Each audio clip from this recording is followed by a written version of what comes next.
누가복음 6장 20절에서 26절까지의 말씀, 신약성경 제가 가지고 있는 성경으로는 98쪽에 기록되어 있거나 또 99쪽에 있겠습니다. 찾으신 줄 알고 제가 봉독해 드리겠습니다. 그러나 죄송합니다. 예수께서 눈을 들어 제자들을 보시고 이르시되 너희 가난한 자는 복이 있나니 하나님의 나라가 너희 것이며 지금 줄인 자는 복이 있나니 너희가 배부름을 얻을 것이며 지금 우는 자는 복이 있나니 너희가 웃을 것이며 인자로 말미암아 사람이 너희를 미워하며 멀리하고 욕하고 너희 이름을 악하다 하여 버릴 때에는 너희에게 복이 있도다. 그날에 기뻐하고 뛰놀라 하늘에서 너희 상이 큼이라. 그들의 조상들이 선지자들에게 이와 같이 하였느니라. 그러나 화 있을진저 너희 부요한 자여 너희는 너희의 위로를 이미 받았도다. 화 있을진저 너희 지금 배부른 자여 너희는 줄이리로다. 화 있을진저 너희 지금 웃는 자여 너희가 애통하며 울리로다. 모든 사람이 너희를 칭찬하면 화가 있도다. 그들의 조상들이 거짓 선지자들에게 이와 같이 하였느니라. 아멘. 좌우에 인사하고 말씀 생각하십시다. 하나님 살아계십니다. 하나님은 사랑입니다. 하나님의 은혜가 있기를 바랍니다. BC 4세기 헬라 제국을 건설했던 알렉산더 대왕의 일화입니다. 어느 날 알렉산더 대왕이 자기의 한 병사를 신문하고 있었습니다. 내 이름이 무엇이냐? 알렉산더입니다. 대왕은 다시 물었습니다. 내 이름이 무엇이냐고 묻고 있지 않느냐? 알렉산더입니다. 대왕은 화가 난 목소리로 소리치며 묻습니다. 내 이름이 무엇이냐고? 내 이름을 대라. 병사는 세 번째도 똑같이 알렉산더라고 대답합니다. 그러자 알렉산더 대왕은 다음과 같이 명령합니다. 너는 네가 지은 죄만큼 벌을 받도록 하라. 그리고 그 이름을 바꾸든지 행실을 고치든지 선택하도록 하라. 그리고 앞으로 아무도 내 이름 알렉산더를 자기 이름으로 사용할 수 없도록 하여라. 위대한 이름을 가지고 있다고 해서 자동적으로 위대하게 되는 것이 아니지요. 그 이름에 걸맞는 삶을 살 때에 그 이름처럼 위대하게 되는 것입니다. 예수님을 구주로 믿고 사는 사람들은 세상에서 세상 사람들이 그리스도인, 영어로는 크리스천, 한자로는 기독교인, 속되게는 예수쟁이라고 부릅니다.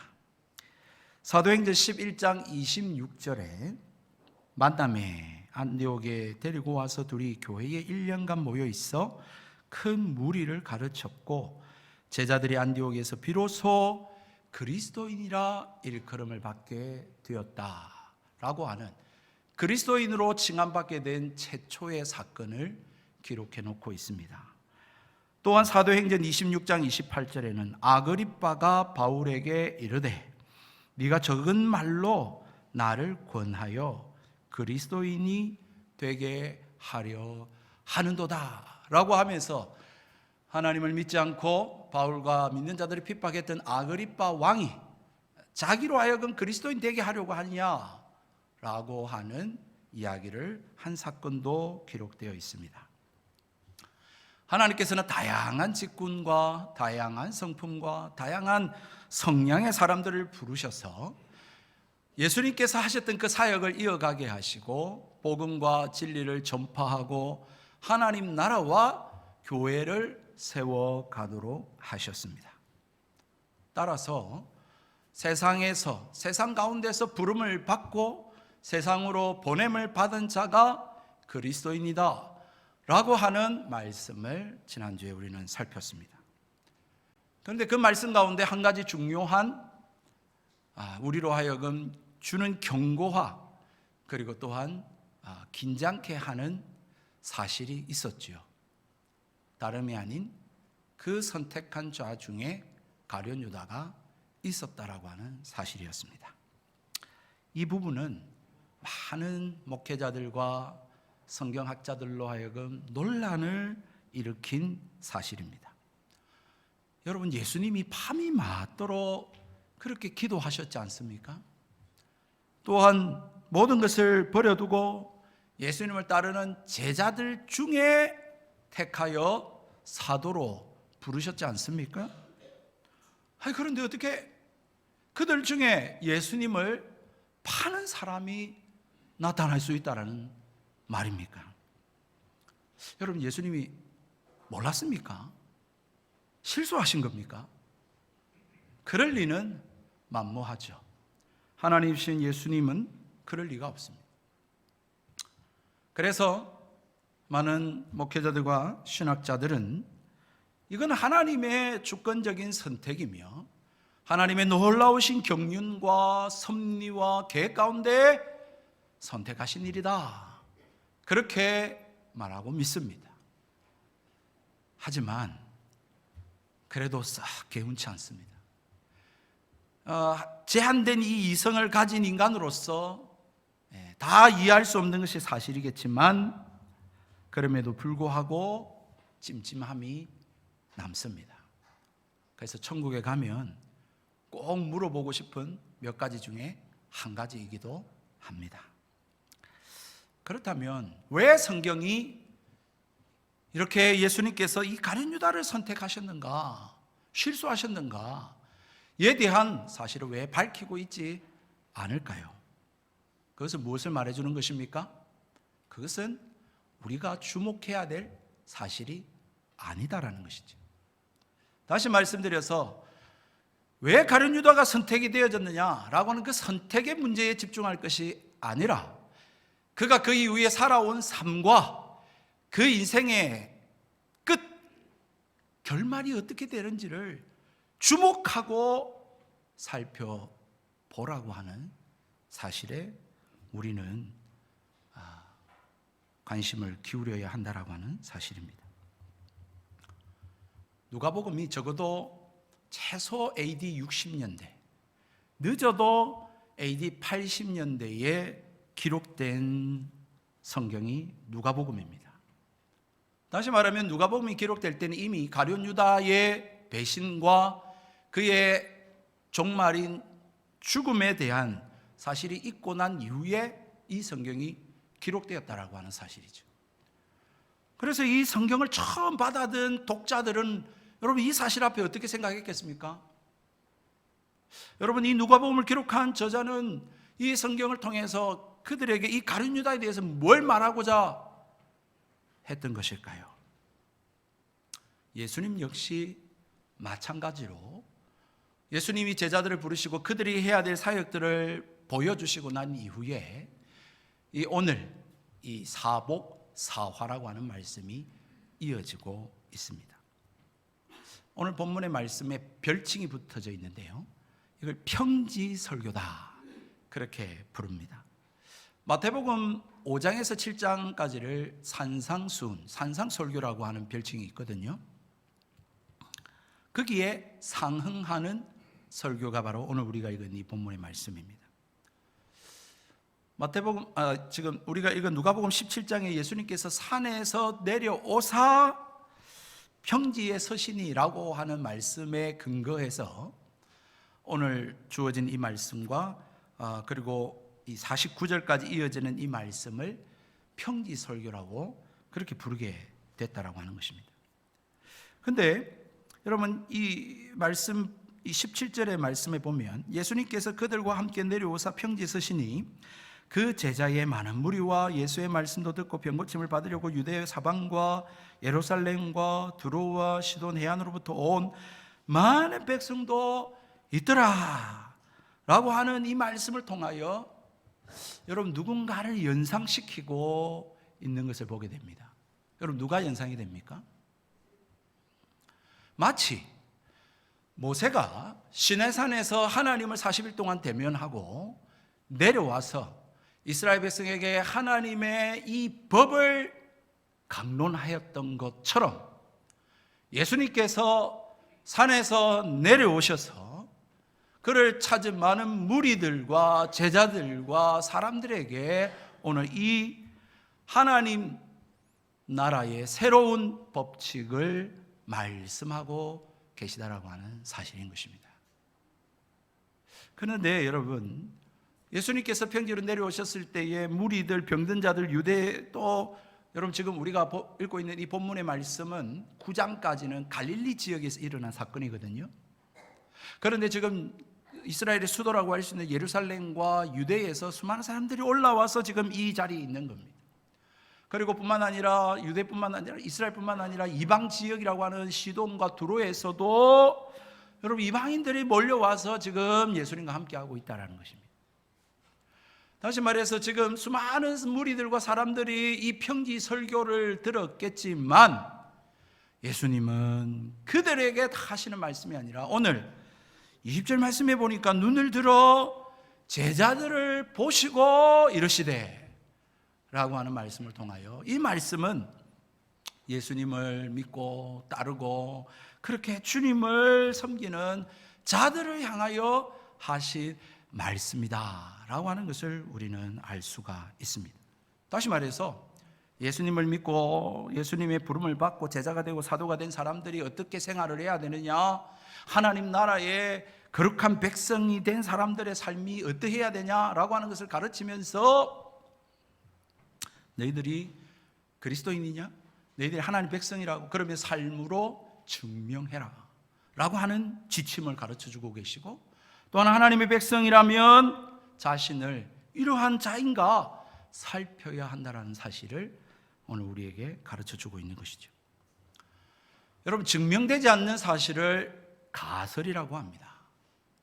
또 어느 정도 설득력이 있으면 그걸 이론이라고 하고요, 완전하게 그렇게 된 사실이 밝혀지면 법칙이라고 부릅니다. 그리스도인이라고요? 하나님 백성이라고요? 자녀라고요?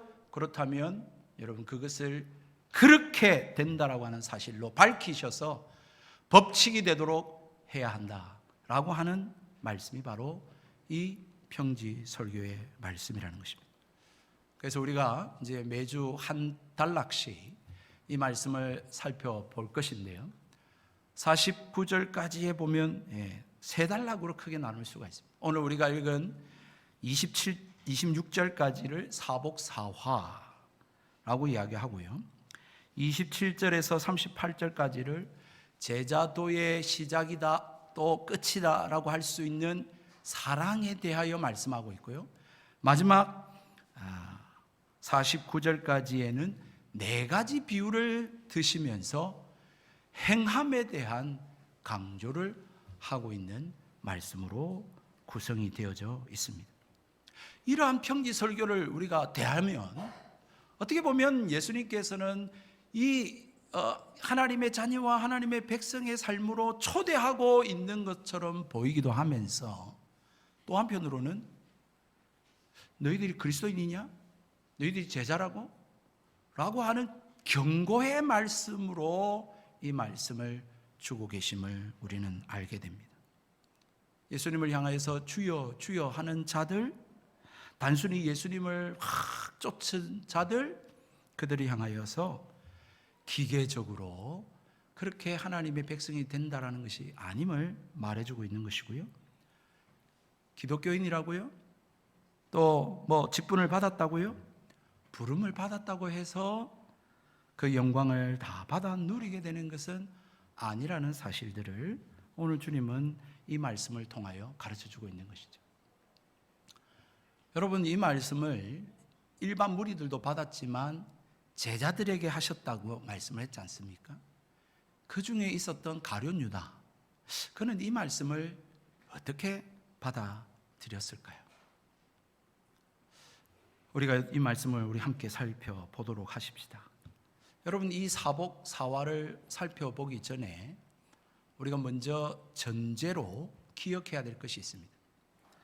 첫 번째는 이 네 가지 축복 선언과 저주 선언은 복을 받을 사람과 저주를 받을 사람에 대한 깊은 통찰력을 제시해 주고 있습니다. 다시 말씀드리면 한 분류의 사람은 구원을 받을 것이고 한 분류의 사람은 심판을 받을 것에 대한 말씀을 하고 있다는 거예요. 그 가운데 지점은 없습니다. 두 번째로 기억해야 될 것은 일반적으로 이 말씀을 듣고는 예수님께서 선언하신 이 복 있는 자가 되기 위해서 내가 열심히 노력을 해야겠다라고 하는 식으로 이해를 하시는데, 여러분 오늘 성경에 그런 말씀이 있습니까? 여러분 노력해서 될 문제 같으면요 이게 다 하죠. 그런데 그런 문제가 아닙니다. 오늘 예수님께서는 너희들이 이렇게 해라, 이런 자가 되라 이렇게 말씀하시는 것이 아니라 이러이러하다라고 하는 형태로, 다시 말하면 하나님의 백성, 하나님의 자녀의 정체성과 상태를 말씀해 주고 있다라고 하는 사실입니다.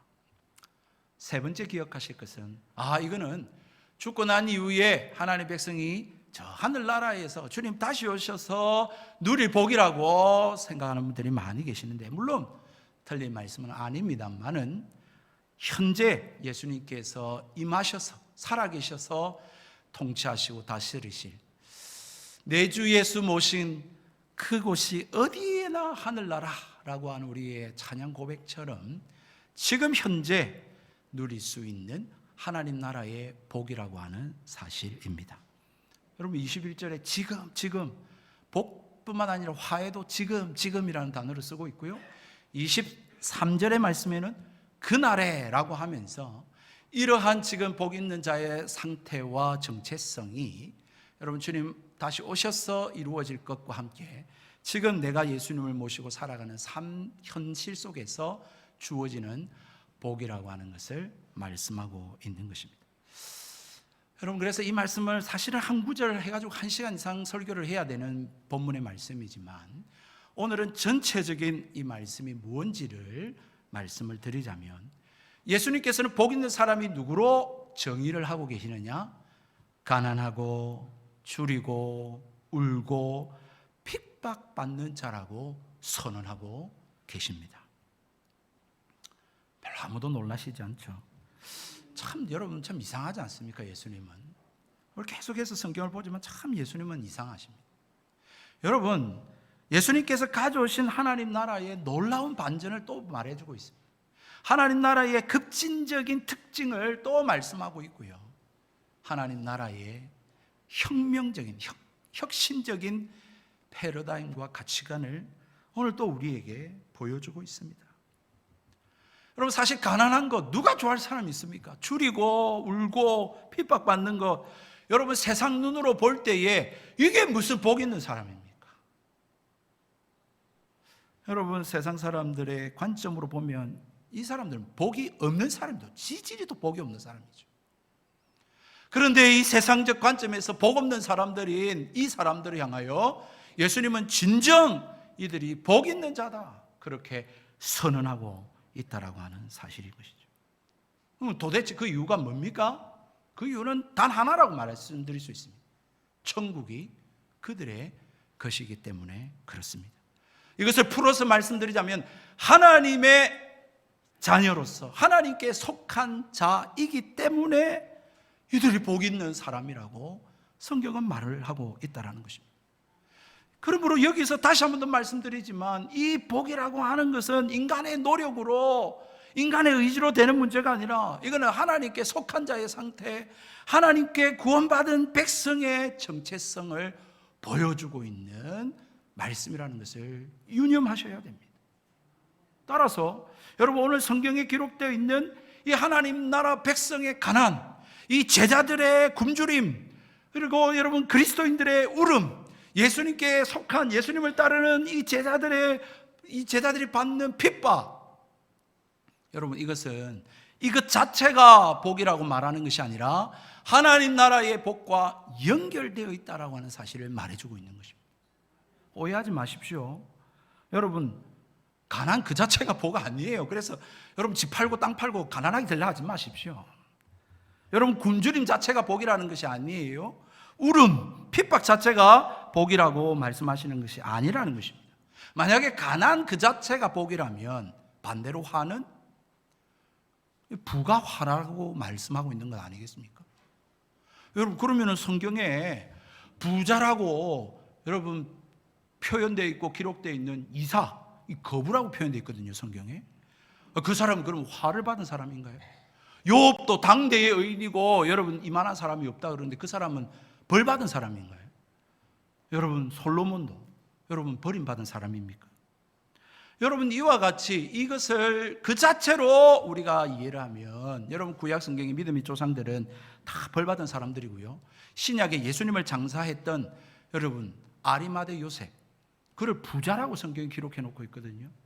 그럼 그들은 뭐 심판받고 지옥 가는 사람입니까? 그런 게 아닌 것이죠. 따라서 여러분, 여기서 가난한 자에 대한 복은 마태복음 5장에서 말하는 것처럼 심령이 가난한 자라고 하는 의미와 동일한 것입니다. 본질적으로는 동일한 거예요. 그렇다고 해서 여러분, 이 영적인 가난함, 심령의 가난함만이라고 생각하고 실제적으로 여러분 가난을 의미하는 것은 아니다, 이렇게 하는 것도 여러분 잘못된 것입니다. 왜냐하면 이 성경이 기록될 당시에는, 예수님 당시나 초대교회 당시에는 실제적으로 가난한 자들이 예수님을 많이 믿었습니다. 예수님을 따르고 예수님의 제자된 자들이 가난한 사람들이 많았어요. 반대로 여러분, 부자들은 예수님을 잘 안 믿었습니다. 예수님을 따르지 않았습니다. 앞으로도 누가복음 18장, 19장에서 우리가 살펴보게 될 사람이지만, 여러분, 한 부자 청년이 와서 예수님 어떻게 하면 영생을 얻겠습니까? 했을 때 예수님이 다 팔아 나를 따르라 그랬는데 이 사람이 근심하며 돌아갔다고 말합니다.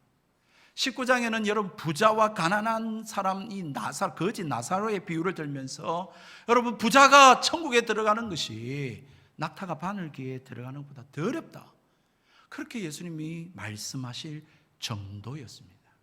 초대교회 때도 마찬가지였죠. 핍박받고 환난받는 그때에 다 도망다니면서 지하의 카토콤에서 신앙생활하는데 여러분, 어떻게 그렇게 부자로 풍요롭게 살겠습니까? 따라서 여러분, 이 영적인 가난뿐만 아니라 이 실제적인 가난과 이것은 직결되어 있습니다. 그러면 왜 이 부자들이, 이 부요가 여러분 하나님 나라에 들어가지 못하게 합니까? 물질이 풍성한 자는 그 물질 때문에 하나님을 추구하려고 하는, 하나님을 찾으려고 하는 경향이 없기 때문에 그렇습니다. 여러분, 그 물질에 눈이 멀어가지고 물질에 쫓아 살아가려고 하기 때문에 하나님을 찾지 않습니다. 여러분뿐만 아니라 물질의 그 부요함에 파묻혀가지고 그 물질의 풍성함을 맛보고 누리면서 살아가는데 바쁜데 무슨 하나님을 여러분 찾을 시간이 있겠습니까? 따라서 물질적 가난과 영적 가난은 상호 깊은 연관성이 있다라고 하는 사실을 우리는 꼭 기억하고 살아야 하는 것이죠. 이런 측면에서 예수님께서 말씀하시는 가난한 자는 단순히 물질적 측면에서의 가난한 사람이 아니라 심령의, 삶의 이 갈망함이 하나님께로 향한 그러한 경건한 자를 일컫고 있는 것임이 틀림없습니다. 그러니까 하나님을 사모하는 거죠. 하나님, 하나님 하면서 하나님에 대하여 가난한 자의 모습임을 보여주고 있습니다. 여러분, 가난한 자의 또 다른 표현이라고 하면 굶주림 아니겠습니까? 가난한 자는 굶주릴 수밖에 없고요, 이 굶주리는 삶을 살게 되면 자연스럽게 웃음보다는 울음과 더 친숙한 삶을 살게 되는 것이죠. 이러한 사람들은 그 가난 속에, 굶주림 속에 울며 하나님을 찾게 되는 것입니다. 이 세상의 고달픈 삶을 통하여 소망이 없고 낙이 없음을 고백하며 하나님을 구하는 것이죠. 하나님으로 인하여 이들은 배부르게 될 것입니다. 진정으로 하나님으로 인하여 이들은 기뻐하고 즐거워하게 될 것입니다. 웨스트민스터 신앙고백 대소요리 문답 제1문에 사람의 제일 첫 번째 되는 목적이 뭐냐라고 하는 거기에 대한 답과도 연결되어 있습니다. 하나님을 영화롭게 하고 그로 인하여 즐거워하는 삶, 그가 바로 사람의 제일 첫 번째 되는 목적이라고 하는 것입니다. 이뿐 아닙니다. 예수님 때문에 미움받고, 예수님 때문에 따돌림 당하고, 예수님 때문에 욕을 얻어먹고, 예수님 때문에 악하다라고 그렇게 여김받으며 버림당할 때에 여러분 기뻐하십시오. 그 사람은 틀림없이 예수님 때문에 핍박당하고 고통당하는 자로 여러분 복 있는 사람이기 때문에 그렇습니다. 여러분 이 세상 살면서 여러분 그럴 일이 뭐가 있습니까? 라고 말할지 모르겠지만 그렇지 않습니다. 하나님 말씀대로 무릇 경건하게 살려고 하는 자는 여러분 세상 사람들이 싫어합니다. 뭐 그렇게 유달실이 예수 믿냐? 니 뭐 그렇게 깨끗하다고 그렇게 정직하게 바르게 살라고 하냐? 니는 죄 안 짓고 잘못 없냐? 그렇게 이야기를 합니다. 예수님은 핍박당한 사람들에게 기뻐하고 뛰놀라고 여러분 격려하실 정도입니다. 두 가지 측면에서 그렇습니다. 첫 번째는 하늘에서 상이 클 것이기 때문에 그렇습니다. 지금의 수고와 충성, 여러분 예수님을 향한 그 사랑, 그 수고, 그 눈물, 그 핍박, 여러분 반드시 하나님께서 갚아주실 것을 약속하고 있습니다. 의심할 여지 없이 여러분 하늘에서 그 사람의 믿음의 정당성은 확인되게 될 것입니다. 여러분 두 번째는 선지자들도 이렇게 당했습니다. 여러분 우리의 믿음의 선배들도 다 그렇게 살아왔기 때문에 여러분 걱정하지 말고 기뻐해라는 거예요. 히브리서 11장과 12장에 보면 여러분 우리에게 구름과 같이 둘러싸인 허다한 증인들이 있다라고 성경은 말씀하고 있습니다. 여러분 히브리서 11장에 나타나는 믿음의 영웅들 보시면 모두가 다 한결같이 핍박받고 세상으로부터 조롱받고 고난당한 자들임을 우리는 성경을 통해서 확인할 수 있습니다. 그렇게 안 산 사람이 아무도 없어요. 참된 믿음의 표시, 구체적인 예시를 하나 들어보라고 그런다면 여러분 예수님 때문에 핍박당하고 고난당하면 틀림없는 하나님 나라의 백성입니다. 여러분 내가 잘못해서 따돌림 당하는 거 아니거든요. 내가 실수해가지고 욕 얻어먹는 거 아니거든요. 하나님이 그렇게 만드시고 그렇게 하신 적도 없으세요. 오히려 하나님은 이렇게 주님을 위하여 핍박당하고 고통당하는 자들의 편이십니다. 하나님은 이들의 미래뿐만 아니라 현재 삶에 함께 하시고 눈물을 닦아주시면서 슬픔이 변하여 기쁨이 되게 하시는 하나님이십니다. 그래서 여러분 사도 바울은 이러한 예수 믿고 살아가는 그리스도인과 제자를 어떻게 정의를 내렸는가? 고린도후서 6장 8절에서 10절 말씀에 이렇게 말씀합니다. 우리는 속이는 자 같으나 참되고 무명한 자 같으나 유명한 자요 죽은 자 같으나 보라 우리가 살아있고 징계를 받는 자 같으나 죽임을 당하지 아니하고 근심하는 자 같으나 항상 기뻐하고 가난한 자 같으나 많은 사람을 부요하게 하고 아무것도 없는 자 같으나 모든 것을 가진 자로다. 할렐루야 아멘입니다. 여러분 이 복을 선언하신 이후에 바로 화를 선포하십니다. 화 있을진저 라고 하는 이 말씀은 예수님께서 바리새인과 서기관과 같은 율법 교사들을 향하여 쏟으신 저주였습니다. 예수님께서는 심판이 가까웠다. 너희들의 삶을 돌아보고 회개하라 라고 하는 경고의 표현으로 주신 것입니다. 죽으라고 주시는 말씀이 아니라 회개해라. 기회를 주고 계시고 깨닫게 하시게 하기 위해서 이 선언을 하고 계시다라고 하는 사실입니다. 이들은 부요해도 화가 있습니다. 배불러도 그게 화가 되고요. 웃어도 화가 임하고요. 칭찬을 받아도 화가 될 것입니다. 미래에 당할 화가 아니라 현재에도 그것이 화가 될 것이라는 것입니다. 따라서 여러분 부요해도 하나님을 만나지 못한 사람은 만족감이 없고 극단적인 선택을 합니다. 배부름 그리고 막 사람들이 하는 그 칭찬과 인기가 오히려 하나님을 멀리하게 만들고 자기가 뭐 된 줄 알고 착각하게 만듭니다. 결론적으로 이들이 웃는 웃음은 웃는 게 아닙니다. 모든 부요한 자들이 하나님의 심판 앞에 서는 것은 아니에요. 물질을 많이 가지고 있는 것, 이 단순한 사실로 인하여 심판의 대상이 된다는 게 아닙니다. 다시 한 번 더. 왜 그러면 이렇게 하나님이 경고의 메시지를 주고 있느냐?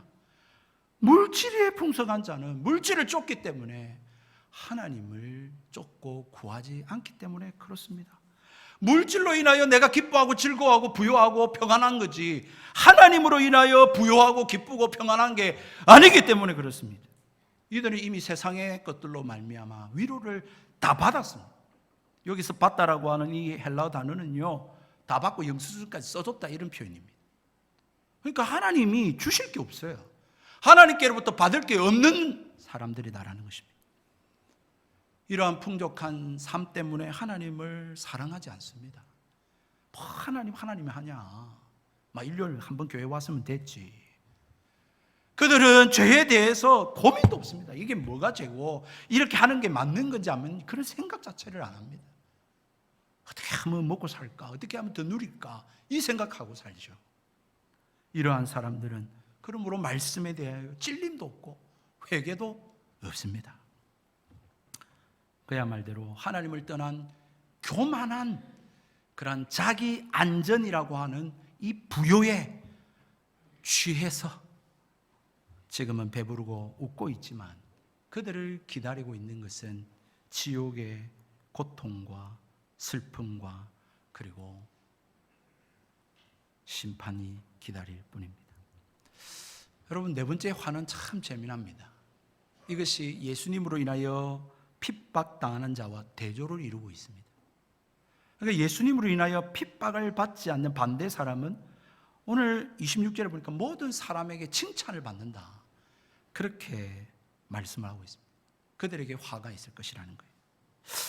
이 칭찬받는 거 이거 좋은 일 아닙니까? 우리가 칭찬받고 살아야죠.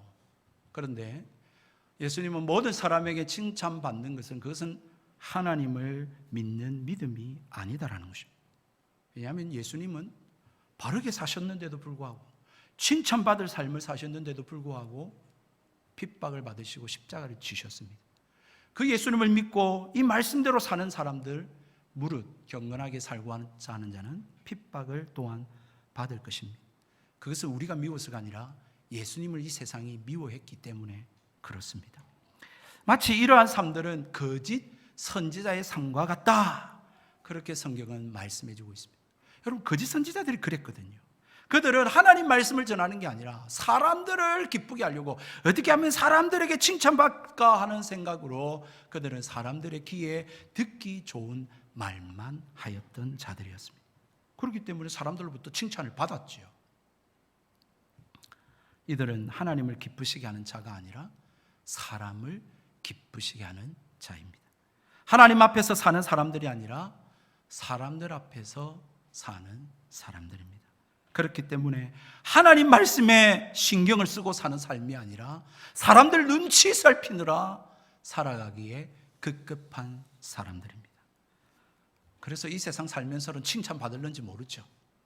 그러나 하나님 나라에서는 결코 인정을 받지 못할 것입니다.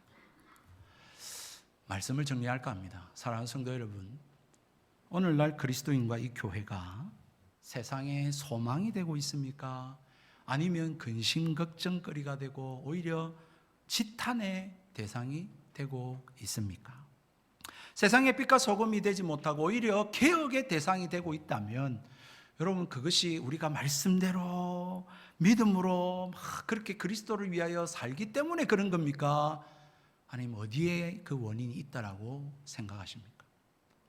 혹시나 우리가 예수님 믿고 제자라고 하고 그리스도인이라고 하는데도 그 이름에 합당하게 살지 못했기 때문에 우리가 이 세상으로부터 손가락질과 개혁의 대상이 되고 있지는 않습니까?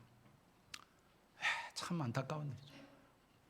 그리스도인들이 하나님 나라를 막 기뻐하고 사모해야 될 텐데 그게 아니라 이 제국이 가져다 주는 이 풍요를 막 환영하고 기뻐하고 즐거워하고 있는 거예요. 예수님이 주신 이 복음을 막 듣고 싶어하고 이 복음으로 인하여 기뻐하고 즐거워해야 되는데, 이 세상의 기득권 세력이 성공한 그 사례와 그 이야기에 막 귀를 기울이고 시간을 투자하고 그걸로 인하여서 여러분 안락과 여러분 또한 풍요를 더 환호하고 좋아하기 때문은 아닐까요? 참된 복음, 기쁜 소식이 여러분들한테는 무엇입니까? 여러분, 오늘 이 말씀을 통하여 제가 한번 정리를 해드리자면 이렇습니다. 여러분, 하나님 나라의 구원받은 백성의 확실한 지표는 뭐냐? 자기 나라를 무너뜨리고요, 자기의 그 세계관을 내려놓고 하나님 나라를 삼아하고 하나님의 이 가치관을 받아들이고 살려고 하는 사람이다, 그렇게 정의 내릴 수 있습니다. 예수님과 하나님 나라는 반기지 않고요, 별로 안 기뻐요. 그런데 오직 자기 아들과 기득권을 유지하기에만 여념이 없는 사람들, 교회 와가지고 성경 이야기하고 시간이 주중에 없었다면 주일이라도 나가서 전도하고 막 말없이 섬기려고 해야 되는데 막 교회 와가지고 누구 이야기하고, 여러분, 그런 사람들은 이 악한 영의 지배를 받고 있는데도 불구하고 마치 그걸 깨닫지도 못한 채 세상이 주는 배부름과 부요와 그리고 웃음과 사람들의 칭찬만을 바라고 그렇게 살아가는 사람들인 거죠. 더 이상 하나님께서 주실 게 없는 사람들, 하나님 나라의 그 기쁨과 그 하나님 주시는 안식을 누릴 수가 없는 사람들입니다. 여러분, 세상이 주는 것으로 기뻐하고 즐거워하고 아이고 목사님 저는 막 이만하면 됐습니다, 그렇게 만족하는 분이 계시다면 죄송합니다만 그건 거짓 만족이고, 그 소위 말해서 헛배 부른다, 그렇게 표현합니다. 그 헛배 부른 겁니다. 이건 이런 삶을 살면 여러분 복음이 복음으로 들리지 않습니다. 이건 복음이 아니라 잡음이죠. 아이고 빨리 안 마치나, 이렇게 되는 거예요. 여러분, 하나님 나라의 도래는 새로운 통치자를 받아들이는 것입니다.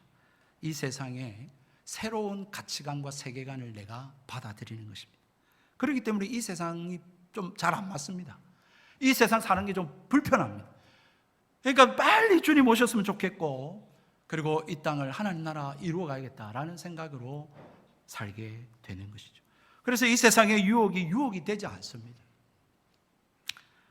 예수님이 가져다 주시는 이 복음이 진짜 복음이고, 그래서 말씀 듣고 싶고 성경 읽고 싶고 이 말씀대로 살아가고 주님과 동행하고 싶어 합니다. 어떻게 보면 이 세상에서 배제된 사람, 너는 도대체 이 세상을 무슨 재미로 사냐라고 불리우는 사람, 정말 이 세상의 그 억압과 체제에 길들여지지 않는 사람, 아 나는 불편해 라고 하는 사람, 그들의 것이 하나님의 나라의 것일 것입니다. 여러분, 혹시나 오늘도 주의를 지키기 위해서 가게 문을 닫고 또 경제적인 손실이 있는 분 계십니까? 그런 자가 하나님 나라의 것인 거죠. 정말로 여러분, 더 하나님 말씀대로 살고 싶은데 그러지 못해서 가슴을 치고 계십니까? 예수님을 우리 남편과 아내와 자식들이 믿어야 되는데 예수님 알지 못하고 그렇게 살아가고 있는 걸 보면서 밤낮 눈물로 기도하시는 분이 계십니까? 하나님의 위로가 임하게 될 것입니다. 다 내가 하나님 말씀대로 그렇게 알고 살아야 되는데 왜 이렇게 내 마음이 강팍한지, 나의 모습에 죄악된 모습으로 여러분 그렇게 자신을 치는 자들이 있습니까? 또한 세상에 이 복음 전하고 예수 믿으라고 말하면서 집안으로부터, 가문으로부터, 세상 사람들로부터 손가락질 받고 비난받고 조롱당하고 왕따당하고 계십니까? 그런 자가 하나님 나라의 것이 될 것입니다. 여러분, 가룟 유다는 은 30에 예수님을 팔았습니다. 은 30. 그게 뭐라고 예수님과 바꿀 수가 있었을까요? 하나님 나라를 누릴 조건은 다른 데 있지 않습니다. 하나님으로 채워지는 것입니다. 하나님만이 하나님 나라를 가져다 주실 수 있습니다. 주님을 더욱 사랑하며 살아가는 저와 여러분의 삶이 되기를 주님의 이름으로 축복합니다. 우리 함께 찬양하십시다.